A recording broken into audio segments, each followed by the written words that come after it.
What if your soulmate isn't the person who makes your life perfect? What if they're the person who makes you become more fully yourself or helps you to become more fully yourself?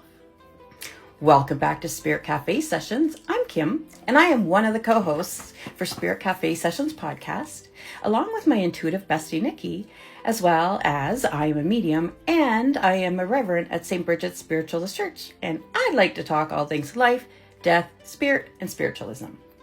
Today, let's talk about soulmates, because I think we've created a bit of a problem with the whole soulmate idea.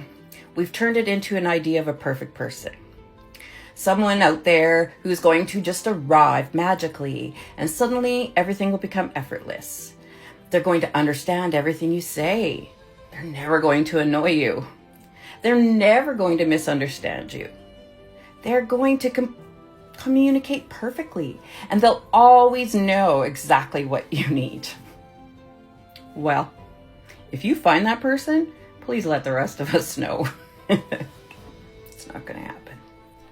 I think we've confused soul connection with perfection, and those two things are not the same thing.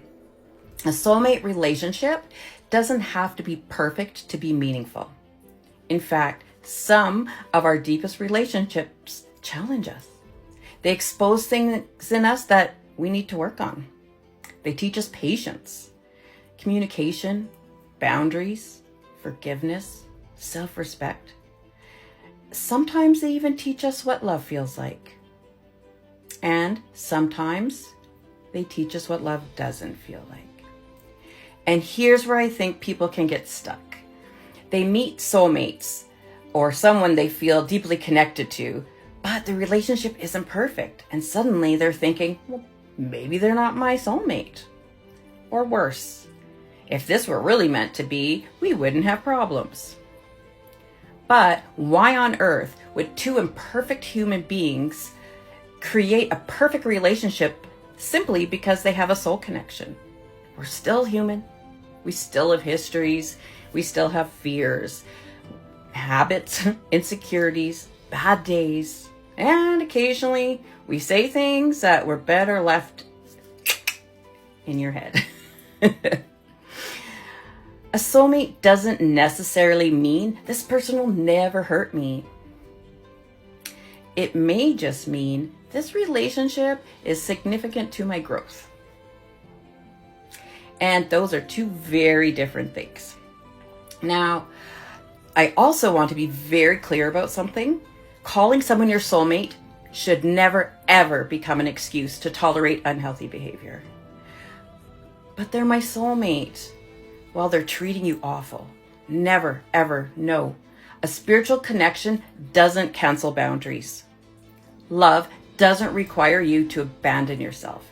And destiny is not a permission slip for dysfunction. But here's the shift. Stop asking, is this relationship perfect?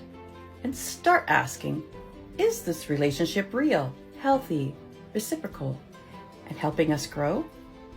Because perfection is an impossible standard. Real relationships are messy. Real relationships require communication. Real relationships require two people who are willing to keep showing up. And sometimes the most beautiful relationships aren't the ones without challenges. They're the ones where both people can say, we don't have this figured out yet, but we're willing to learn. And that's a completely different kind of love. It's partnership. And maybe that's what we need to rethink about soulmates. Maybe a soulmate isn't necessarily someone who completes you.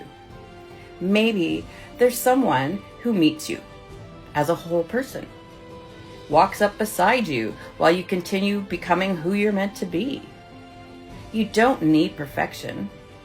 We need authenticity. You need respect. You need communication. You need effort, and you need laughter. Absolutely. And yes, you probably need the ability to occasionally look at each other and say, okay, that conversation really could have gone better. Because that's real life. And so if you are in a relationship that isn't perfect, Don't automatically assume it's wrong. Look deeper. Is there love? Is there the respect? Is there honesty? Is there effort? Can you be yourself? Can you grow? Can you repair after a conflict? Can you laugh together, especially after a conflict?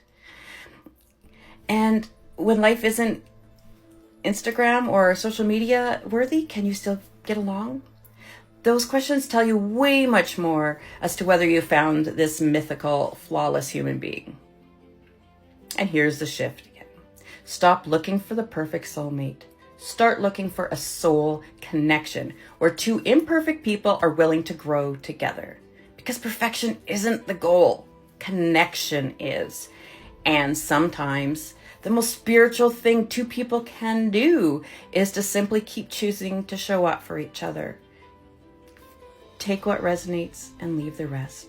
And remember, a meaningful relationship doesn't have to be perfect to be sacred. Do you believe a soulmate relationship has to be perfect? Tell me in the comments. Let me know. Until next time, stay open, stay discerning, and trust what you already know.